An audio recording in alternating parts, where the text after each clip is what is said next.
Declare that carried. Thank you. Now I'm going to hand over to the Chief of Strategy to make some comments about the NPS-UD reports coming up, including the workshops that we've held with local boards as well, and give an overview of the upcoming work. Megan.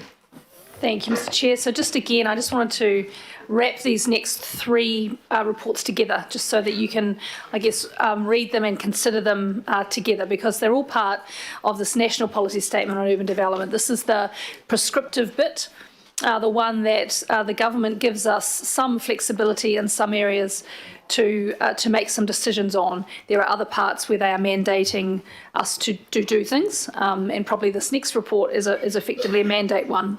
But just to remind you, back in September last year, we first came to you about the fact that this NPS came out in August of that year, and that we were going to do some work about how we would take you through this, how we would make the decisions, etc., etc. And we've had about 7 or so workshops this year with you since February. We've had our local boards attend those, should they have chosen to do so. And so this is really a culmination this month and next month is a culmination of those workshops and the request for you to provide us directions. We are not asking you to make decisions today on heights and intensities and all of that kind of stuff. What we are asking you, though, is to provide us direction for us to go away and do the work, so that you do ultimately make some decisions, but that will come in the future, and it will be a public process for you to do that.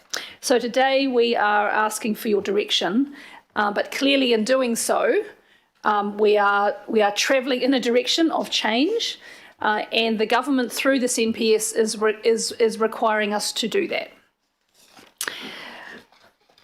Particularly for, I think, the third report in this little section on the kind of intensification and qualifying matters, we are just looking at that element and walkable catchments only in terms of the metro centres and the rapid transit routes. Next month, we're going to provide a report to ask for you for direction for the rest of Auckland. So there has been some media and some commentary in the last week or so that has sometimes taken it out of just, say, rapid transit network, and kind of this could happen to the whole of Auckland. So we will come back to you on that. We still need some direction. Today it's a little bit more focused. Next steps, we will be doing work between now and August next year. We'll come to you next month with an engagement plan that we'd like you to sign off, and that is where we'll work with you, with local boards, with the public, about what this looks like. And we'll go then start the formal kind of process probably in August next year. So I hope that's just kind of rounds it together a little bit. And our first report that the team will take us through is the housing and business capacity assessment work. We have workshopped this with you. It is complex. We do have a number of slides. So perhaps, Mr. Chair, we can start. Thanks for that introduction, Megan. I'll hand to Jacques now. Jacques Victor, our GM of Auckland Plan Strategy and Research, and with him Mario Fernandez, our Senior Spatial Researcher, and Chad Hu, and Chad is our Senior Spatial Analyst. So this is the Housing Capacity Assessment for 2021 with you, Jacques. Tēnā koutou councillors, mayor and members.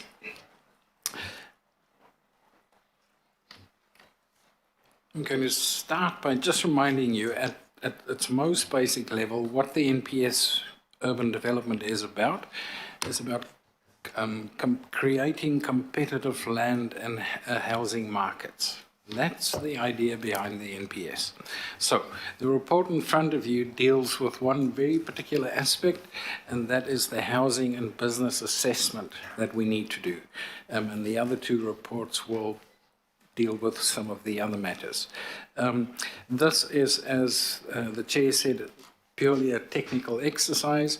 When you look at this report, you will probably feel that we heard nothing about what you said this morning when you spoke about communities, the impacts on them, local issues, etc., because this is purely about numbers. That's all this particular report is about. And so it is not as if we don't hear what you're saying, that is just the scope of this piece of work that we need to do. The Housing and Business Assessment is the first deliverable of the NPS in terms of the timeframes that we have. So this has to be delivered by the end of this month, which we will then publish.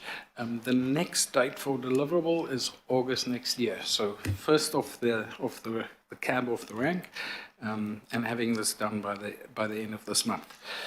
And we will go through some of the basics and then the results of this assessment quickly with a number of slides. But what we are putting to you here is, firstly, just to receive the report. So there is no decision on this. It is just receiving the report, but then asking for delegation of a number of the chair, the deputy chair, IMSB, to sign off the final report. What will follow after that, as I said at the end of the month, is we will publish the report, and then, of course, immediately we will start doing the next one. We have to do the next one because we need to use that to inform some of the changes that will come through, but also, especially for the LTP. Plus, there was just a bit of a discussion about the strategic the SPA, the Strategic Planning Act coming, but what the MPS is also asking us is to do spatial planning. And so we have to create a new spatial plan, which is essentially the development strategy part of the Auckland plan. That has already started, so we're going to need the next HPA to inform that. And as I said, also the LTP. So just running through quick slides. I'm just going to do one, and then Mario and Chad will speak to some of it, and I will just finish off again. Just to remind you, so there are three parts to the HPA. The first part is capacity, so it's supply. We have to look at what the extent, the extent of capacity that we have. So what supply do we have? What is demand going to be over a 30-year period? So short, medium, and long term. And then the question is asked, do you have enough capacity to meet the demand? And so that's just how we're going to run through this, and then we'll summarize at the end. So I'll hand over to Chad.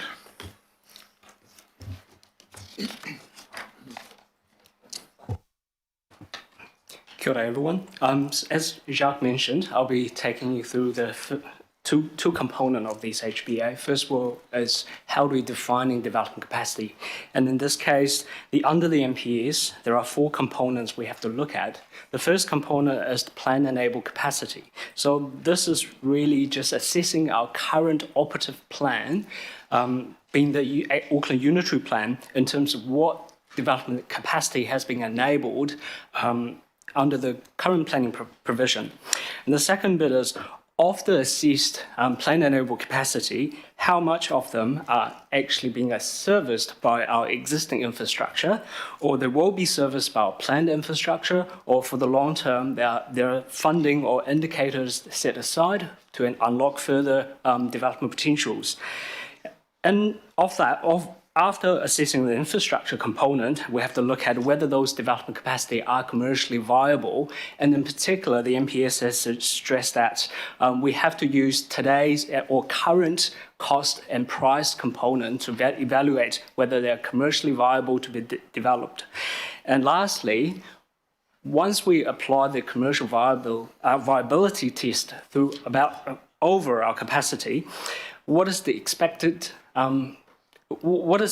to be realized? So in this case, what is the likelihood of these capacity being taken up under the whole setup being plan enabled, being infrastructure ready, as well as commercial viable? And obviously, different developers will approach it slightly differently, and we'll talk about it later. And the second part of the MPS, it asks councils to address what is the demand, or look at what demand will be for the short, medium, long term. And in particular, they ask council to set out a range of projections demand for housing. And I have to reiterate the first point that Jacques made, that for this particular HBA assessment, we are only assessing housing capacity. So we are looking at, in terms of demand, as for housing demand, for short, medium, long term. And with all the projections, we have to identify which ones are likely, and then we have to pick one that's most likely. And while we're doing that, we have to rank up all the differences in terms of the assumptions and the reasonings of why we're selecting a particular projection, and as well as highlighting all the natures and potential uncertainties around the projections.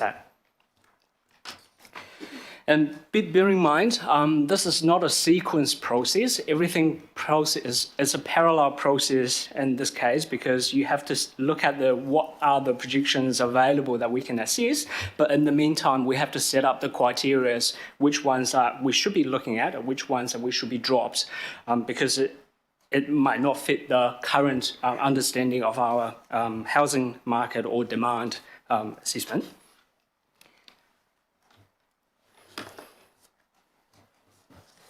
Kia ora.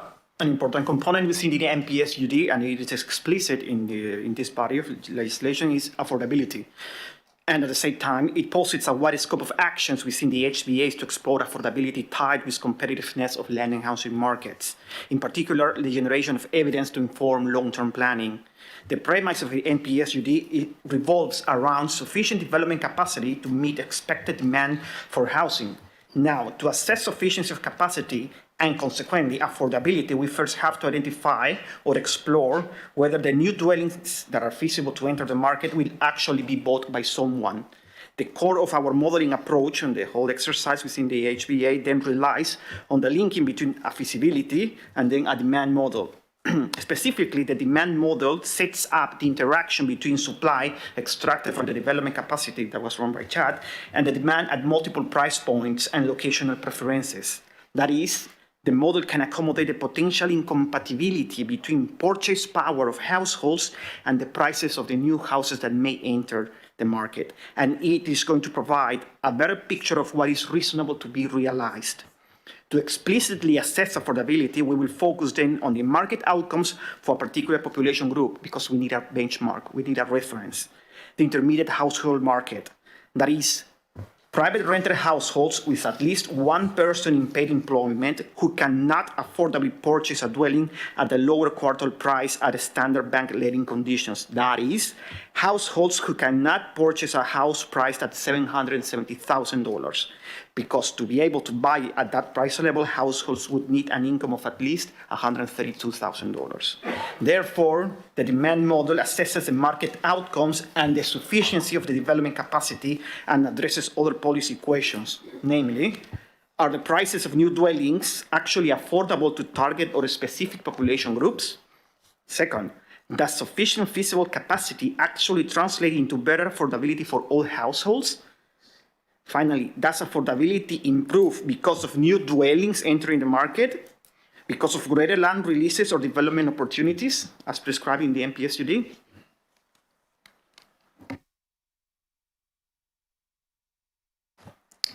Thanks, Mario. And coming back to our assessment results, as I mentioned before, the first stage we have to look at plan-enabled capacity. So we applied a volumetric assessment to look at what is the maximum amount of floor space that has been enabled by our unitary plan provision. In particular, we're only looking at based on provision. So I'm sure everyone's familiar with the unitary plan that contains precincts, and precincts itself sets additional opportunities as well as constraints to restrict development capacity. But in this case, to compare apples to apples, we've used based on provision to assess that, and the data derived from the assessment derived in expressed in dwelling terms, which is required by the NPS, that we've tested two scenarios. One's the infill, traditional infill. This is putting a house at the back of your property if you have a larger plot, or you're considering redevelop. You demolish the existing building and redevelop, and the differences between the two in terms of net development capacity is ranging between 100 and 1,000 infill opportunities or 909,000 redevelopment opportunities across the existing urban residential zoned land. And we've also looked at infrastructure readiness. Water and wastewater certainly constrain some development, and in this case, transport constraints were not included for this particular assessment, which I'll explain slightly into more details on the next slides. And after applying commercial viability tests over the floor space, in this case, we're testing floor space because cost and price will dictate the typology and the size of the dwelling that you want to put on the market for sale.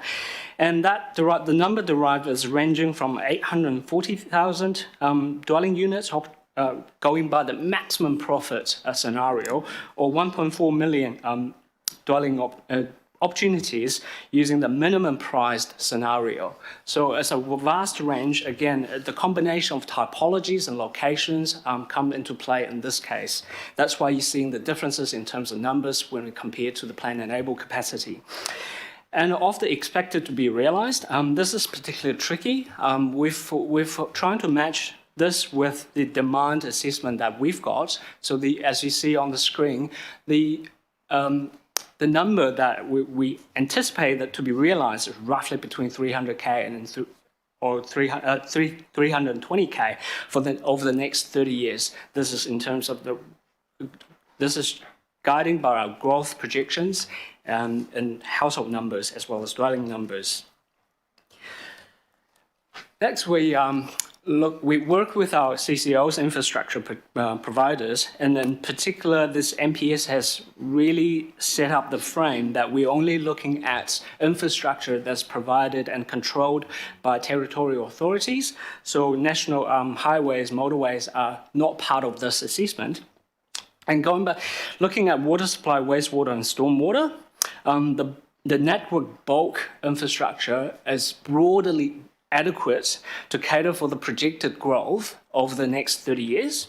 As I said before, transport capacity is not factored in because this assessment is only a housing assessment. It does not take into account the future business land demand as well as capacity. So we know one aspect of the question answers, but we don't know the other aspect, which is we know where people are traveling from to work, but we don't know where they will be working in the long term. So that's why transport isn't featured in this assessment, but that's partially one of the reasons it's not created. But we're also working with Auckland Transport trying to define what is the constrained element that we have to look at. Is it through traffic volume or is it traffic volume that's generated within the catchment? So it is a very complicated matter, and we will be addressing it in the next HBA.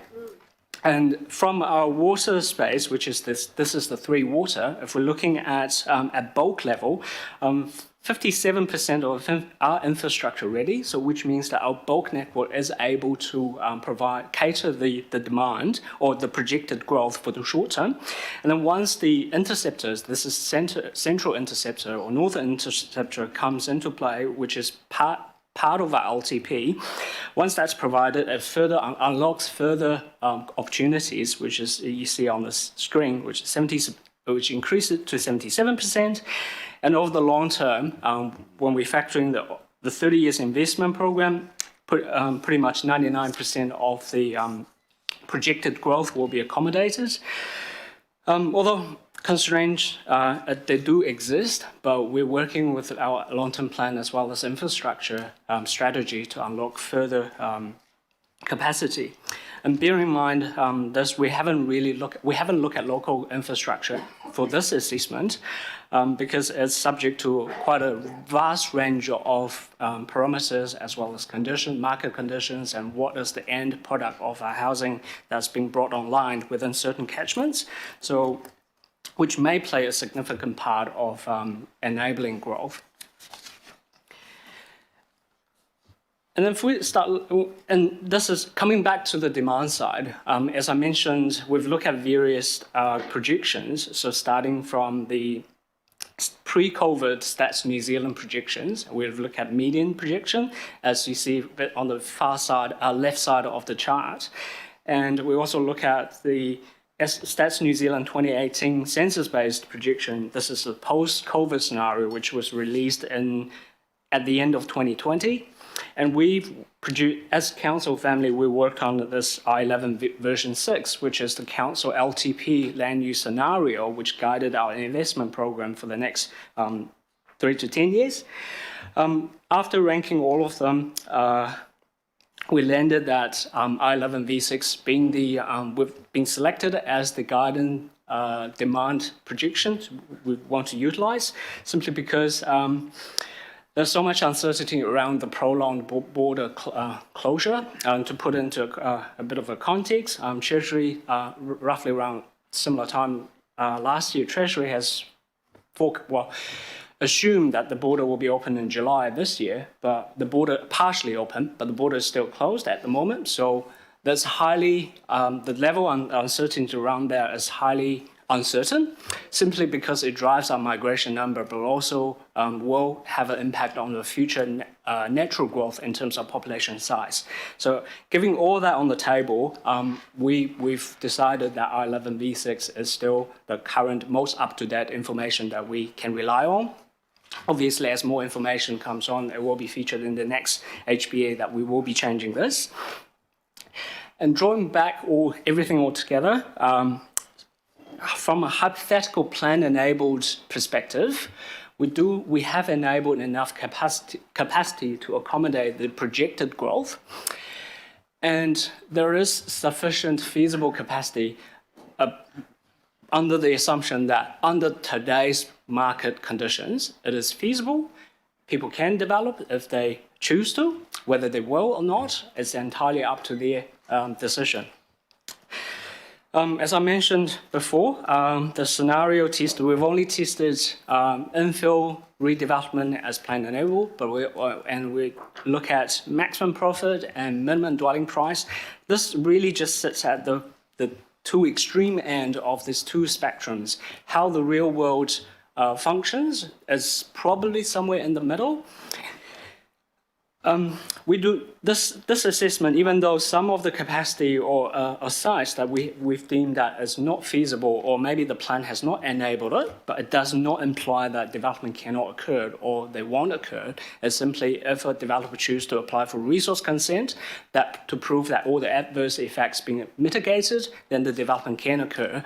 Whether that's feasible or not, it depending on he or her business model, as well as how much they paid for the land 20 years ago or 30 years ago, or maybe today. And as development unfolds and more certainty around the typology of housing that would be brought online, unknown and unforeseen infrastructure constraints will definitely come back in play. And in this case in particular, there will be the local infrastructure.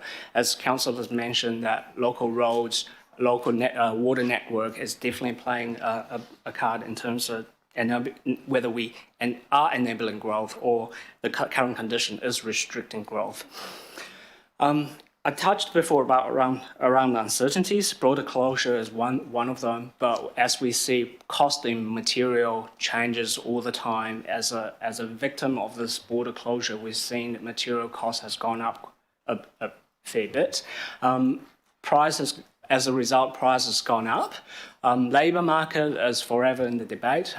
We're not sure whether we're going to train enough people to come to service the construction sector, or we bring additional workers from offshore to help us build houses a lot faster, or consequently slower. Again, it drives demand. Lastly, it's around the policy direction. It changes all the time. So couple of weeks back, we didn't hear much about the immigration reset. Clearly, it played a big card, but I guess all other policies come into play in this case. But most importantly, while we're doing all this unlocking potential developments and all that, is it affordable? Here you go, Mario. Sorry, can I just ask about that grant? What is the y-axis dollars or what? And what? It's the number of Houses. dwellings or households. So if you look at the bars, It relates to these lines, not the bars. for the lines, there's a shortened demand in terms of household number plus the 20% competitive margin that's set up by the NPSUD. So we look at what is our 3-year short-term household demand, and then on top of that, we have to apply 20% of competitive margin to enable additional amount of opportunities. So as you see that all 3 bars are sitting quite high, the lines are sitting below the ceiling of those bars, which means that we do have enabled enough capacity to accommodate the demand. Okay. And in terms of plan enable, maximum profit scenario of feasible capacity, as well as minimum priced feasible dwelling capacity. Thank you. Is it with you, Mario?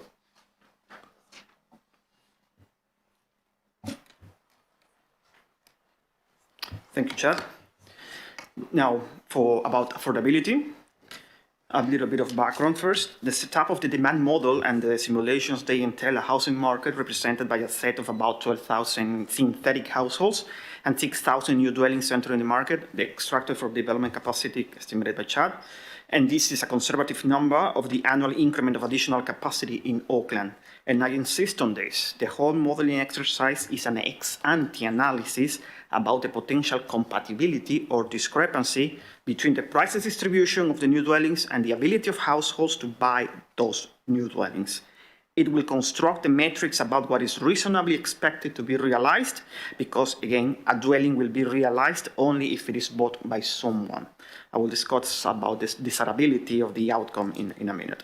Now, we developed 5 supply scenarios to represent the spectrum of the housing market in Auckland. We start with the upper range scenario, testing the uptake of the dwellings at the upper price range delivered recently in Auckland at about $1.6 million. That's the cap.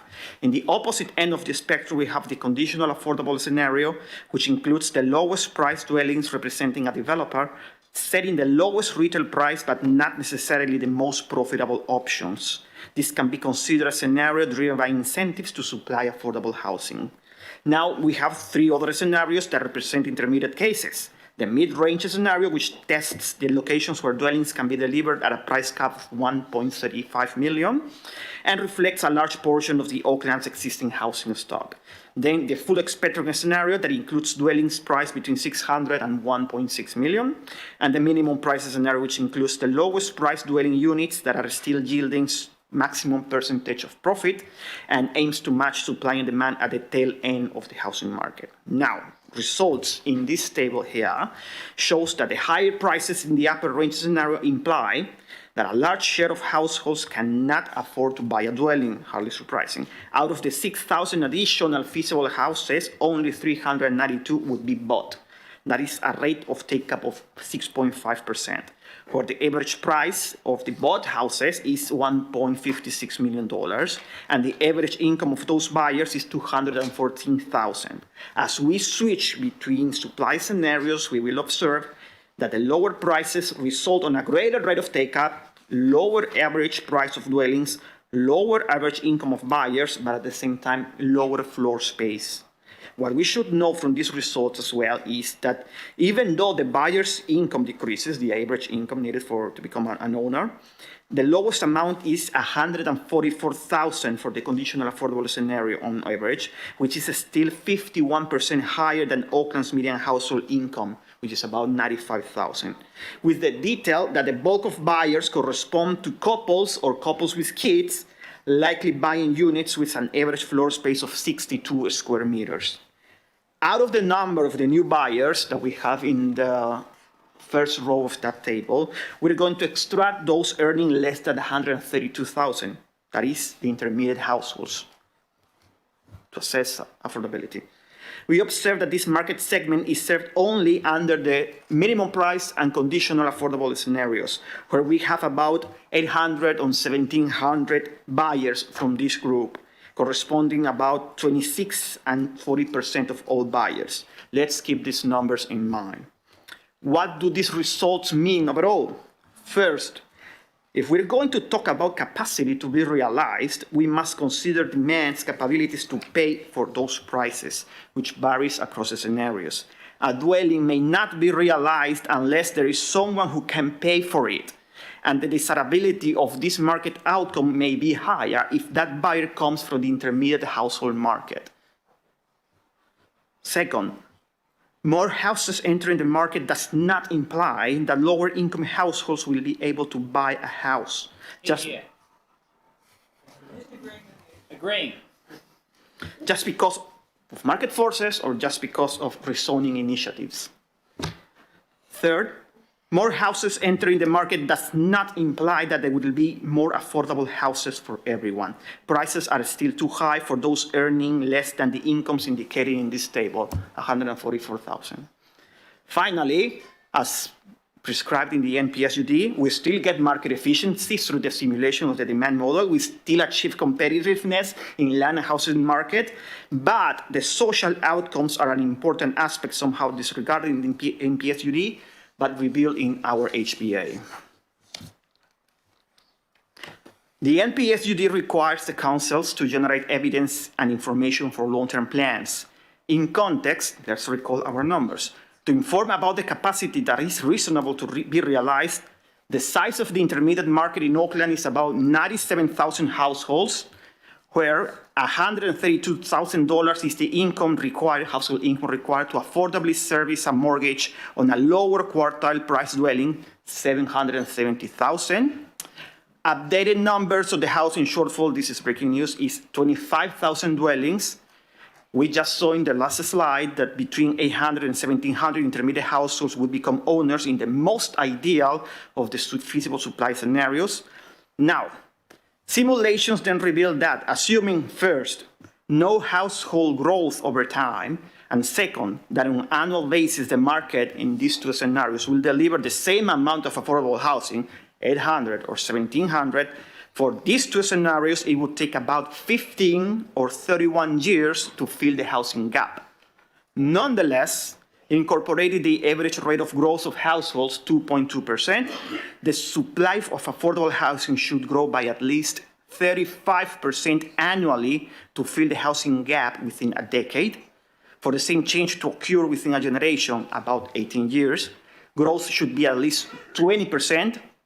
Most importantly, if supply of affordable housing grows only at an annual rate equal to households growth, that is 2.2%, or actually if it grows at a rate lower than 4.5%, the mathematical model fails to find a finite solution. That is, the housing shortfall becomes permanent or chronic. Now, issues to consider for the interpretation of our results, our findings, and I will be more than happy to discuss this later. First, we found that not only prices, but also typologies drive affordability outcomes, which is tied to rezoning, thus, and intensification. Thus, supply-side initiatives are necessary, but not sufficient. Second, filling the housing shortfall is not equivalent to solving the affordability crisis. Other estimates of us show that for this to occur, or to be talking about this in the first place, we should talk about at least halving the size of the intermediate market, which takes even longer than the estimates that I have shown today. Finally, our research is based on simulations. They are indicative of market and social outcomes considering the conditions imposed by the NPSUD. The models are robust. They are capable of accommodating the development of many other scenarios that we may discuss. In particular, and here I will insist, those related to demand-side interventions, for example, retention and targeted, inclusionary zoning, progressive home ownership, or any other models of affordability that close the gap between the distribution of prices or whatever supply scenario and the purchase power of households. Thank you.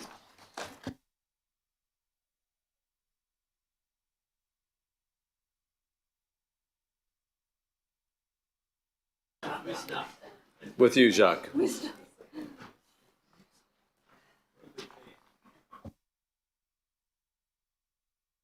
That was just a quick run through of the results of the assessment. What I do need to point out to you, there are a number of things that have not been done in this assessment. As we've said, this does not take care of the business side. This is purely a housing assessment, and there are issues with that. So it's half a model. like we also said, no bulk infrastructure, not in this assessment, and we are working with Auckland Transport to develop the methodology for how that will be included in the next one. We've also mentioned local infrastructure capacity. There are local infrastructure capacity constraints. And so we are not ignoring that. This assessment also does not include the demand, and these are the requirements from the NPS, demand information around housing for Māori, Papakainga, older people, students, visitors and seasonal workers. Again, there are methodologies that need to be developed. It is not as simple as just these things get complicated. We have not accounted for any private plan changes and the dwelling yields that might come through those. It's purely based on what the unitary plan provides at the moment. We've also not provided for any large-scale redevelopment by central government, in other words, Kaingaora.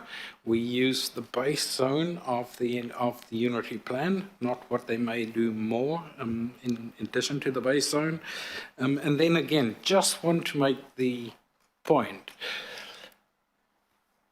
even though we say that, especially in terms of the three waters, that there is bulk capacity over the 30 years, and it does increase over the 30 years, that does not mean that infrastructure funding and financing is sorted as of today. We all know there are major issues with how this infrastructure is funded, and there isn't sufficient funding. Just want to stress that point again. I quickly also just need to mention, one of the things that come out of the HBA is something called the housing bottom line. So essentially what the housing bottom line is a minimum target, capacity target. And what we need to do with that bottom line is put it in the RPS, so within the unitary plan. Then we have to keep on monitoring it. And if we find that we are below the target, then we have to do things, planning changes to create more capacity. What we are recommending in the report is that we do not use this HBA to create a housing bottom line, and that we do not put a housing bottom line in the RPS at this stage. And the reason for that is it is not a full assessment. We are not confident about the robustness of the infrastructure readiness. We also know that you are about to make more changes to the unitary plan through the upzoning that you have to do around metro centres, stations, that kind of thing. So the whole HBA is going to change very soon again. And so it just does not seem feasible to create a housing bottom line that you put in the RPS based on that. So we will be, when we do produce the next HBA, then we can certainly do that housing bottom line. And just my very last slide. So just overall, what does this tell us? So yes, in theory, like I say, it's not a full assessment, but in theory there is sufficient capacity to meet the demand both over the short and over the long term. And so we do have sufficient capacity. But, as we've shown, capacity is not the only thing in this equation around housing. And simply creating additional capacity is not going to solve all housing problems. You've just seen that from the affordability. For a large group of Aucklanders, more capacity is not going to do anything for their ability to afford a house. Having said that, you are about to consider two more reports on the NPS. And I would advise that we need to look at all of this in context. One can't, I don't think it is wise to say that we have sufficient capacity and therefore we should not be creating any further capacity. What the MPS and what it requires us to do, what it will do is it will over time most likely have an effect on the price of dwellings. Simply because what it does is it creates more supply and therefore more competition. And that is the idea behind the MPS. And when you have that, more capacity means there's a greater potential for take-up of that capacity, more dwellings to be developed. And you will also get a greater mix of dwellings. We know for a lot of Aucklanders, the different kind of mix, the different typologies of housing is a really important thing. So you will get that from the NPS over time. It's not something that happens overnight. So it's really important to take the opportunity that comes from this NPS and the things that we need to do to actually use that and create greater capacity. Even though it will not necessarily address the affordability for a lot of people. But it will give you greater competition, it will give you more typology mix, and those are all good things. So, in addition to doing what the NPS requires us, also really, and you have spoken about this quite a bit this morning, really important to do the other advocacy to government, whether that's through submissions or whatever that is.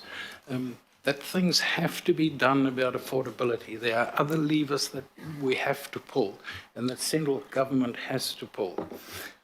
We have to deal with the infrastructure funding, and we really need to think about the conflicts between different bits of legislation or even within this very particular piece of legislation. And an example of that was given earlier by Councillor Newman. So that's the results of the assessment. We need to think about, we have not solved all problems. Auckland can certainly do with more development capacity, but we also have to do other things to address affordability. Well, thank you, Jacques, and Mario and Chad, really thorough. Now we'll take some questions. If we can keep it to questions at this point, Councillor Simpson first. Sorry, I just need to ask the meeting's permission for a Skype link. Oh, yes, we need to do that. That's what I need to We claim. need to put the motion or... So we need to move in a second. Okay, can I have a mover for the motion that we permit electronic connection by Councillor Simpson?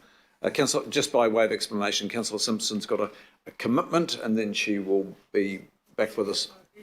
Business, sorry, electronic. but I do Yep. want to link back in because this is really important, especially Okay, the. I got a seconder, please, Mario, and you're Councillor brilliant. Henderson. All those in favour say aye. Aye. Contrary, no. Declare that carried. Thank you. Thank you, Councillor Simpson.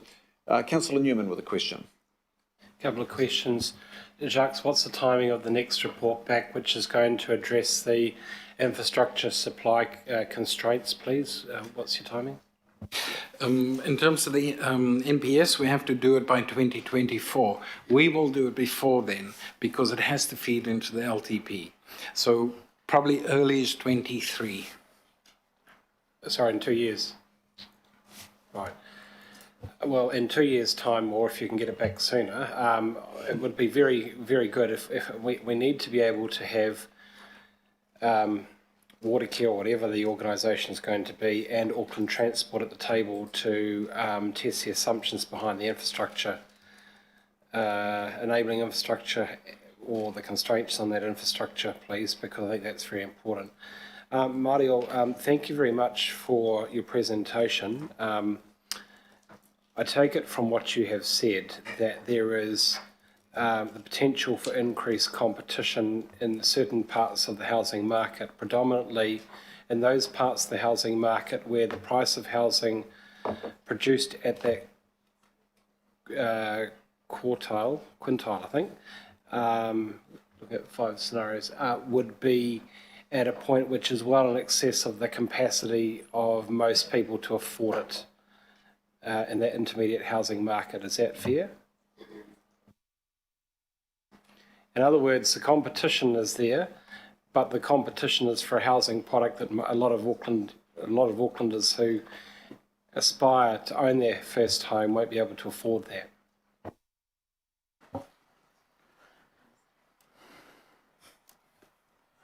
Who's Mario? Good.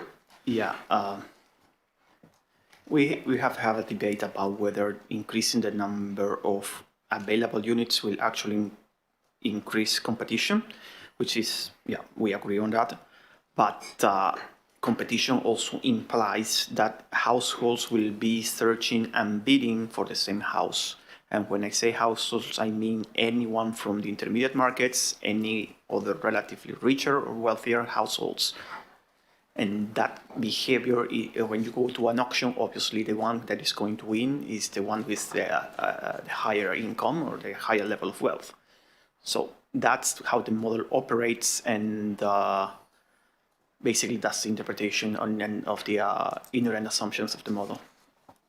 If the mid-range, if the average income for buyers, the households is 190,000, I don't know too many people, too many households in Auckland aspiring to get onto the housing market, housing ladder, that are going to be able to hit that income level to be able to purchase in that particular range.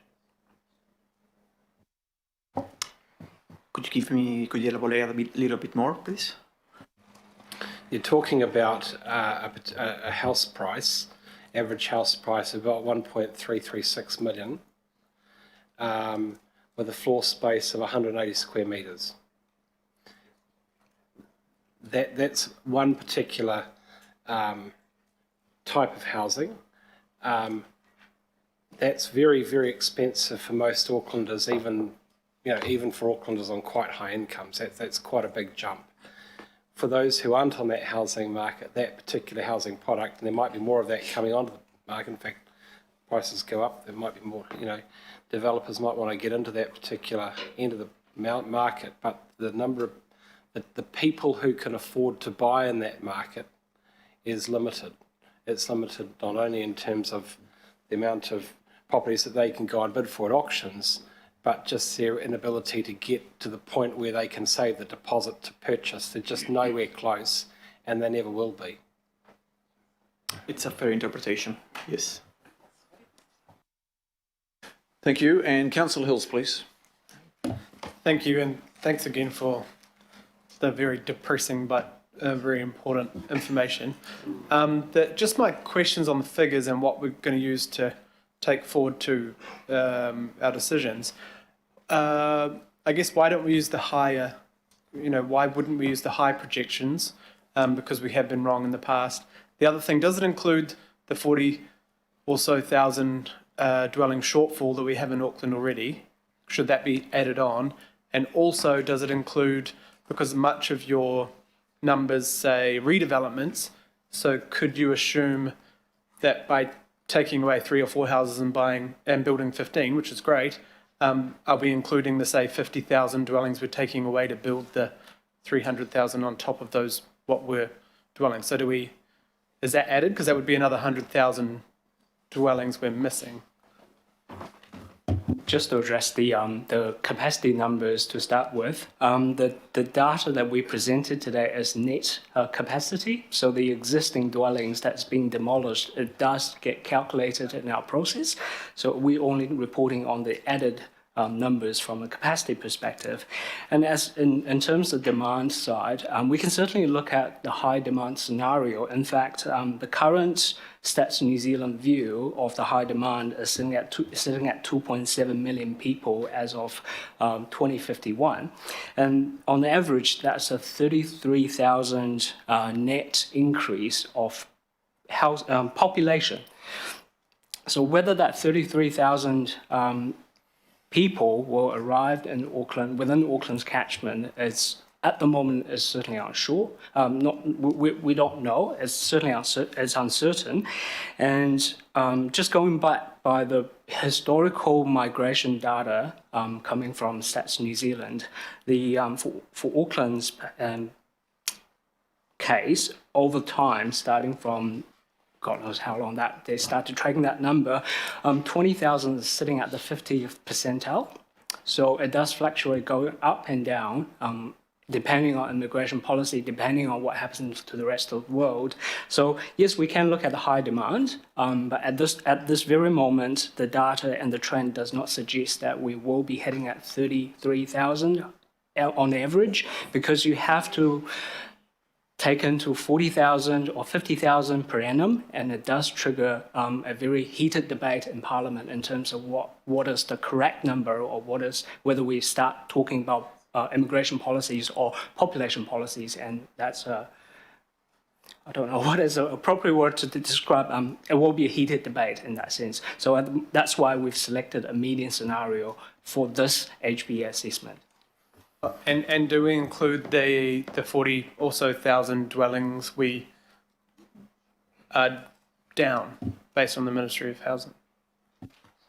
Would we be adding that to what we need? Yeah, in terms of demand, we should be adding that into this mix. And as Mario's intermediate housing market, it does suggest that much of it is included in his assessment. But in terms of demand, yes, of course, we should be looking at that as well. Just one last question, thank you, Chair. I'm sure Stats New Zealand do include it and it's smoothed out, but do we include the demographic change? So people living much longer, and we can assume that will continue. And also the ethnic breakdown, we're going to see much higher percentage of Māori and Pacifica who tend to have larger families than, say, Pākehā. Do we include that as opposed to just migration? Yes, the I11V6 number is based on Stats New Zealand's projection. So it is based on the 2018 census data to start as a fundamental starting line, and we do look at previous projections, which Stats New Zealand had clearly illustrated in their assumptions that half of the projected growth is coming from natural growth. So half of it is coming from immigration. So the underlying assumptions that we adopted does reflect the ethnicity combination and demographic combination of population. And one last comment, sorry, Chair. Just on I get worried that this could be used to assume we don't need to have intensification because more dwellings isn't proving affordability.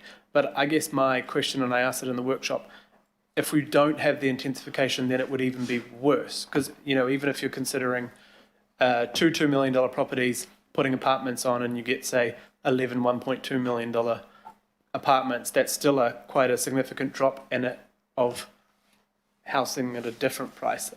I just worry that it could be twisted to say, look, intensification's not, do you do a prediction if we weren't intensifying how bad things could be?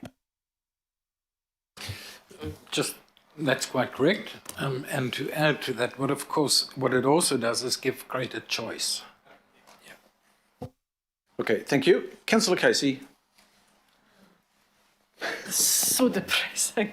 I want to follow on from Daniel. That phrase that you've got at the end, Jacques, we have sufficient capacity to meet demand. I agree with Daniel totally. That's if you have two incomes that make $144,000. That's if you can afford a $500,000 dwelling. What we've heard continually from all the demographic advisory panels is that housing is a huge issue for each of them. And yet there's no mention made of students or older people. In fact, they've been specifically excluded. You haven't looked at the demands from that sector. So I'm interested in the people that don't have two incomes, that don't have one income, that don't even have an income. Because we talk equity all the time in this chamber. This is not an equitable, we don't have equitable housing. I don't know how we're going to reach it. You say, oh, this isn't a question, this is a rave. Sorry. No, I was just going to say, you're kind of telling us to advocate to the government for this. There's got to be stuff that we can do. I don't accept that that's it. Honestly, I don't. So, I'm looking for houses that are much less than 500,000. I'm looking for addressing the student market, older people's need for smaller houses, and how we as a council can legislate for that. Not the government, we'll do that anyway, but there's got to be more we can do, or else it's just too depressing. It's got to be. So. Councillor Casey, absolutely agree with you. That's why I put some of those up. So what the HBA, we're talking about the assessment here, what that requires us to do is simply see what is your capacity, what is your demand, is there enough to meet demand? And that's what we've done. And that's why that first bullet says, in theory, yes, there is sufficient capacity to meet demand. But what Mario's work shows is that's a theoretical situation. In real life, that capacity will not do much for, and in this particular case, the intermediate housing market. Changing the planning rules is not going to do a great deal for a large part of Aucklanders. And that's the point we're making. So it isn't just about capacity. You have to create the capacity. It does bring certain things. It does bring benefits. It does bring the price down a bit, creates greater choice. But it's not the solution. It's not the only solution. A lot more has to be done. And that's simply the point I'm making there. A lot more has to be done. This is not the solution. Thank you, Jacques. Councillor Dalton. Thank you. You haven't done the assessment, so you won't know the answer, but the fact that we don't have a traffic assessment in there must make a big difference, because if we're to meet emission targets, then there's places that we won't be able to build, and therefore it must impact on the numbers of dwellings, even though they're zoned. If the infrastructure isn't, two things, the infrastructure isn't there to be able to provide public transport. So we don't meet our emission targets, so we wouldn't be building out there because we'd be saying no. So how much does this, do you think, would impact on the assessment you've got here? Councillor Dalton, I'm not even going to try and take a stab at it. What it will do is it will bring the capacity down. So that's one of the consequences. But because the transport network is a dynamic thing, it is not like, so it's a lot easier to do it on water cares pipes, because you know what the capacity is, you know how many more households you can get in there, and then the pipe is full. But the transport network's really complicated. To be able to say there is or isn't capacity in a certain area is not that simple. What is capacity? The road might be full, it just takes longer. Doesn't mean there isn't capacity. So it gets really hard. We're trying to develop a model about how to do that.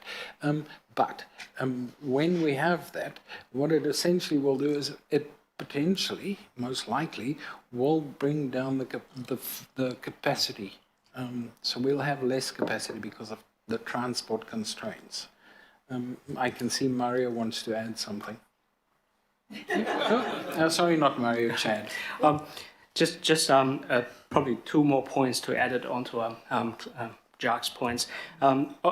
Obviously, location does play a huge part in this, and location in terms of housing and location in terms of employment opportunities, because we don't know the future. We haven't assessed what the future is, and it plays a big part in terms of transport space. But it does come back to what kind of a transport mode are we providing for people to use. If it's a carbon neutral way of doing things, we can be providing additional capacity at the outer suburbs, but that still time still is an element here, because the travel time does eat into people's choice in terms of housing.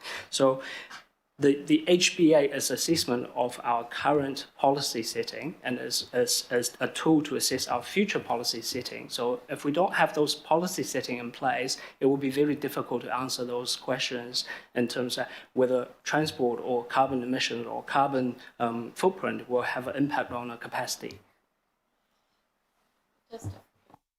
So just to follow up, I mean, having carbon neutral travel will help with the current settings in terms of the unitary plan, zonings is what I mean. Increasing housing, intensifying housing around the frequent traveller network is going to, would you think, increase the cost of housing, because that is going to be the most desired place to live. So we'll need both. So I hear what you're saying about how complex it is, but I don't know, because what you're saying is that capacity is not going to bring down the cost of housing. We don't need more capacity. That's not bringing down the cost of housing, but building that, intensifying around the frequent traveller network is desirable, but is probably going to increase the cost of housing. I'm going to have a go, and I can see Chad wants to say something as well. An urban system is an extremely complex thing.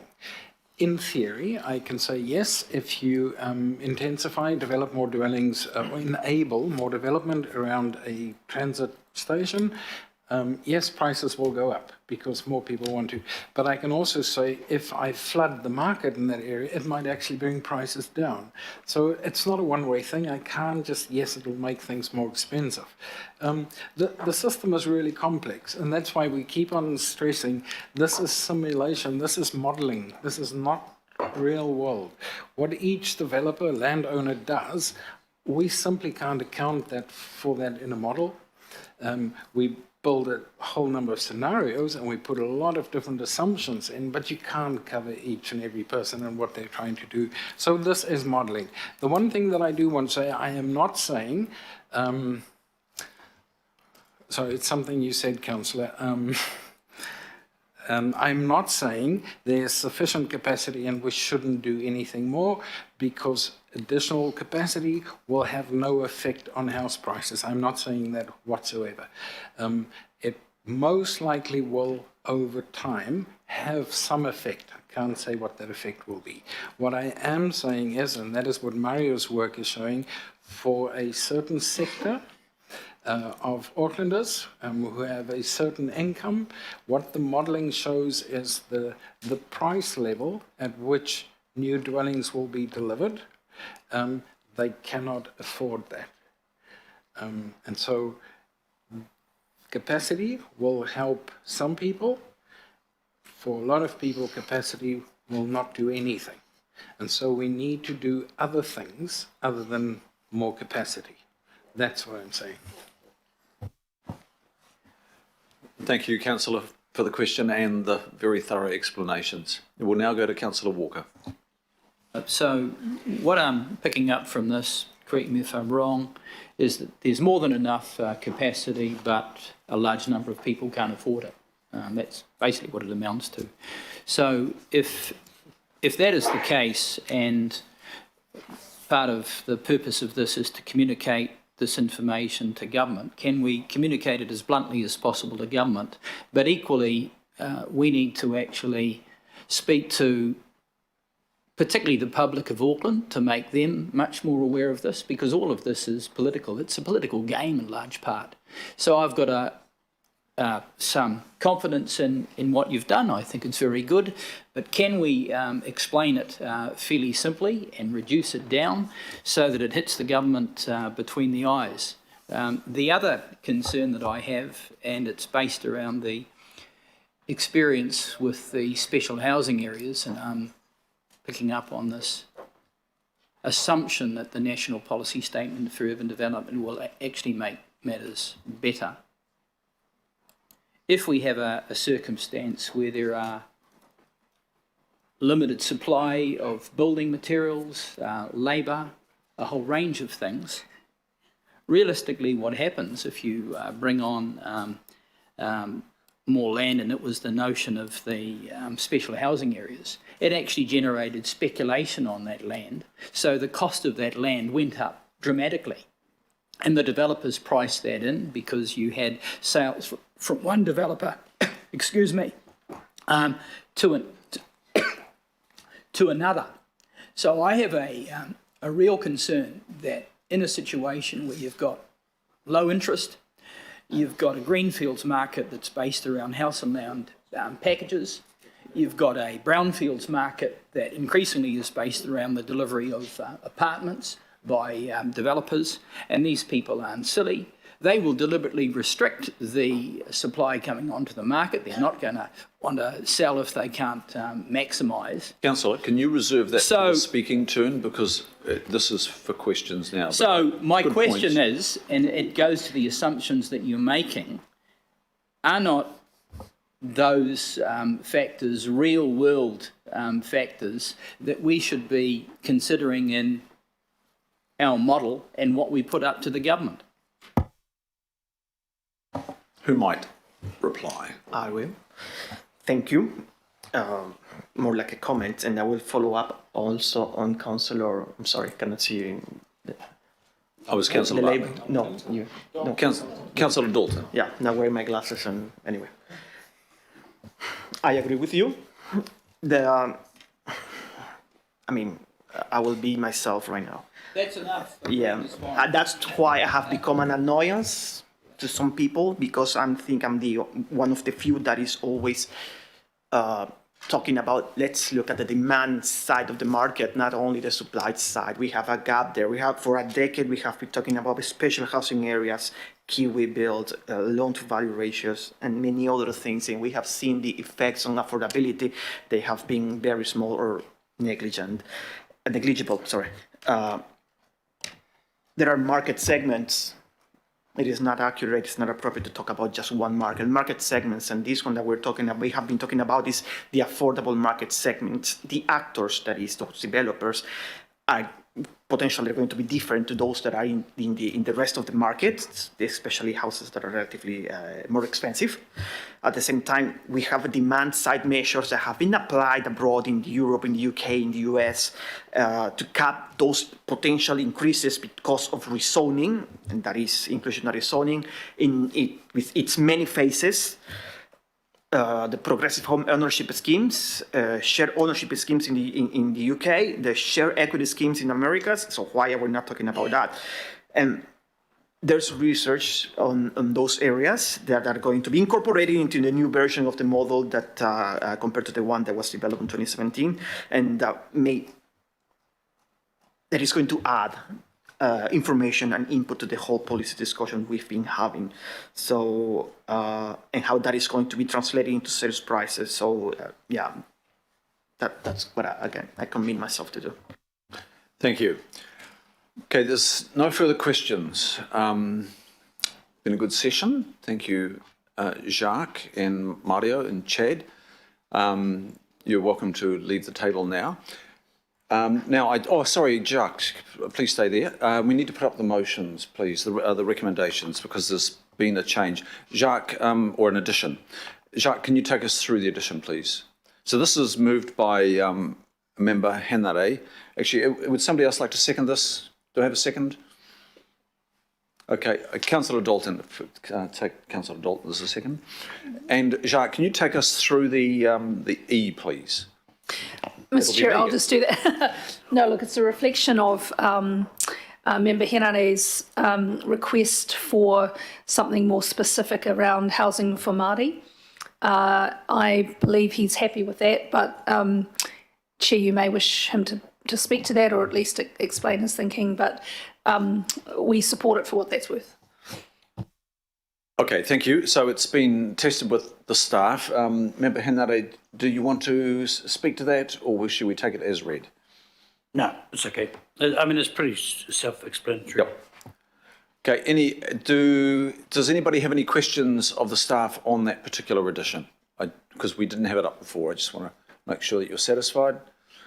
There being none, it's moved, it's seconded. All those in favour say aye. Oh, I didn't see it. I've gone to the vote. What do I do? I don't think we took any comments yet. I did ask for comments, but Councillor Hills, with permission of the meeting, I'll just backtrack a little bit. And Councillor Hills. It was, thank you, Chair. It's just a brief comment that I hope the further work on this includes the 40 or so thousand dwellings that we are in shortfall, so they need to be added.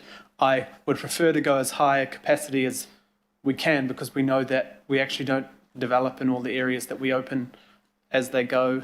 And of course we need to work on the demand side, but without the supply side it would be far, far worse. So we need to continue to ramp up the ability for supply, which also has provided a lot of space for kāinga order developments, which aren't technically included in this because we're not talking about just the sale of dwellings to people buying.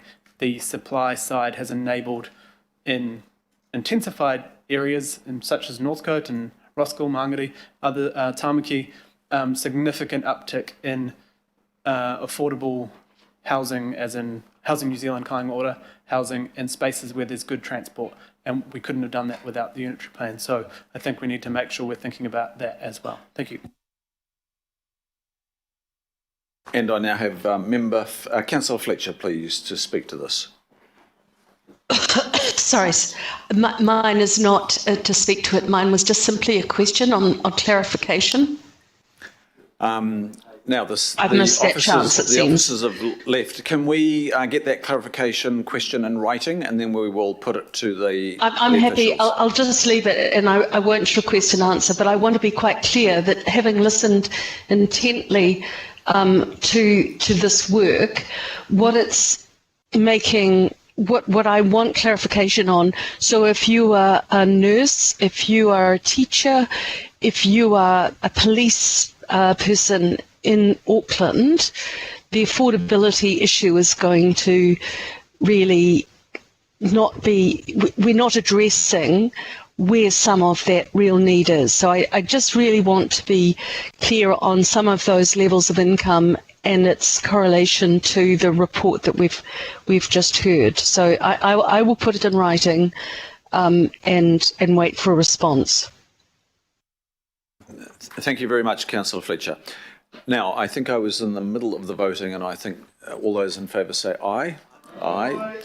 To the contrary say no, and I declare that carried.